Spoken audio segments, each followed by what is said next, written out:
1.5-2 মাস আগে যে সেলিব্রিটি মরে গেল, আপনারা চিনবেন না, যুবকরা সবাই ওরে চিনে। কত নেটে দেখছে আর কত ঠোঁট কামড়াইছে। ঠোঁট কামড়ান বোঝেন? যুবকরা বুঝছে, কি বুঝাইছে চাইতেছি। আপনাদেরকে বুঝতে হবে না, যাদেরকে বুঝাইতে চাইছি ওরা বুঝা ফেলছে। খালি দেখছে আর ঠোঁট কামড়াইছে। আর একজন আরেকজন রে কইছে, দোস্ত একটু দেখ, ঠিক না? ও কোন নিজের ঘরের ভিতরে আত্মহত্যা করলো। 1.5 মাস আগেই তো করছে, ঠিক না? এক নায়িকা না কয়েকদিন আগে আত্মহত্যা করলো। কেন করলো? সুখ নাই ওর জীবনে। ও দেখছে সব আছে, কিন্তু একটার ভিতরে সুখ নাই। ভিতরে তাকায় দেখছে সুখ নাই।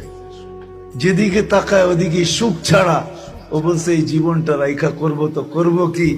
দুনিয়া তো ভাবতেছে বড় সেলিব্রিটি,